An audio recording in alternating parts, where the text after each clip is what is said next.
Hello, Mayor Rosalynn Bliss here with our city manager providing an update on some of the things we're doing here at City Hall and some recommendations for you as we navigate this COVID-19 crisis together. So first off, we want to let you know that our number one priority is your safety, and so we strongly encourage you to follow the recommendations that we are hearing from the state and our local health department. Most important one is if you can stay home, please stay home. Especially if you are sick, we want you to stay where you are. Call the hospital, so we're encouraging you to call your doctor to make sure that we do not overwhelm our hospitals that are working feverishly to make sure that we're able to respond to people who do get or who are tested positive for COVID-19. Some of the other things, they seem simple, but they're super important. We want you to wash your hands, keep social distance. So 6 feet is the rule of thumb, as they're telling us, to prevent the spread. But that's really our number one priority right now. You've probably heard the governor say this. Our goal is to flatten the curve, and what that means is we want to prevent the spread of the COVID-19 virus. And we're doing everything that we can through a number of executive orders that have come down from the state to do just that. So a lot of changes here in our city, especially over the next couple weeks, and we are going to work hard with all of you to make sure that we can limit the negative impact of these changes on the residents who call Grand Rapids home. So if you are home, if yesterday you got news that you couldn't go to work anymore, we want to make sure that you feel supported. The state has already expanded unemployment benefits. Please look into that. We know that a lot of small businesses are very, very concerned about the impact of this on their business. We are working with our partners in this community as well as the Small Business Association to start looking at what we can do around relief and recovery to make sure that we get through this together. A few other things that I encourage you to do is to stay informed, stay up to date. Our Kent County Health Department, they're doing a wonderful job of providing regular and daily updates. They have a web page, they have electronic updates that you can sign up for. Please do that. The state has a hotline, so you can call the state hotline. They also just updated their website, and they're providing daily updates as well. And then if you're here in this community and you need some support, if you are concerned that you are going to have if you're going to have struggles paying your bills, your rent, if you need help with food, please call United Way 211.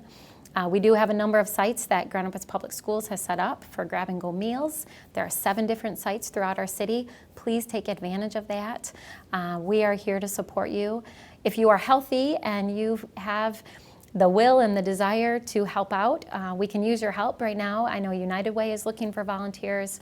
There's a way that you can sign up for that. Kids Food Basket is looking for volunteers to help make sure that people and children especially get the food they need while school is out.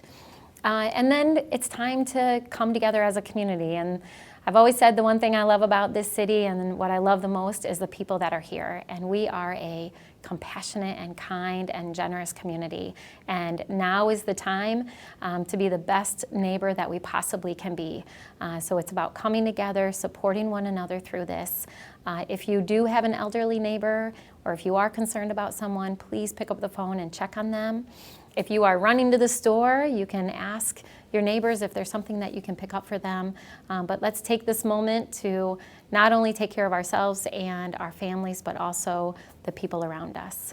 We're here to support you. We are going to do everything we can to make sure that as we get through this crisis, we are focused on recovery and we are focused on getting people back to where they need to be, and that the impact is as mitigated as possible.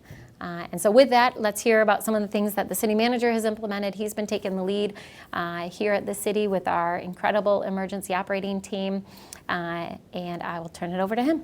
Thank you, Mayor. Thank you and all of our commissioners for your leadership during this time. And we have been working in partnership with Kent County, the health department and the other county officials, and we want to thank them for their partnership, as well as all of the members of our workforce for their commitment to keep our community safe, and also we have a commitment as well to keep them safe. And so today there was action that was taken by our city to limit the exposure both to our workforce and our community, and to prevent the spread of COVID-19. First of all, I want to let you know that our primary objective is because we provide essential services to the public, we want to minimize disruption of those essential services. But that does not always mean that those services have to be delivered face to face. And so we are encouraging the public to take advantage of some of our services that can be experienced by phone or digitally online. We are also going to be announcing the limitations of on-site visits. There will not be walk-in services at many places. And those will be listed on our website for our City of Grand Rapids website. However, that does not mean that we will not be doing the business of the public and working on your behalf. We have taken measures to minimize the number of people that are exposed in public meetings, although we have canceled quite a few public meetings until April 5th in the event that we have to meet. As we've done recently at one of our commission meetings, there will not be more than 50 attendees in that meeting, and we are practicing safe social distancing. We have also canceled a number of public engagements and public meetings that were occurring in the community because we're concerned, again, about the health and welfare of our community members. And so those meetings will either be postponed or rescheduled after April 5th. There are some other services that were announced recently in terms of water shutoffs. We realize the importance of having health and hygiene during this time, and so we are not going to shut off water between now and April 5th. And if there are services that have been disconnected, we will be working with residents to restore those services between those times. We will also minimize the contact of members of our workforce entering into homes of residents, and so we will suspend inspections where there's occupied residents between now and April 5th, and those inspections will be for either code, water, or lead, unless there's a health and safety reason for us to be in that house, unless there's an imminent health and safety matter that requires us to go on-site, on-premise to inspect. For construction, if it's new construction or if it's unoccupied construction, our field inspectors will still be out performing those duties and inspecting those work sites.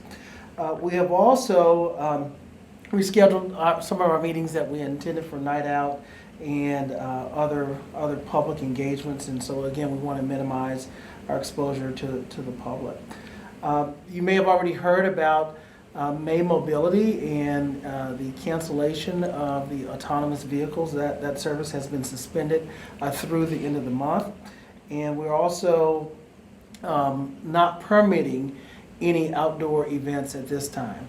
Now, we do understand there are critical things that are going to happen that are a matter of life and death, particularly the need to bury a loved one in one of our cemeteries.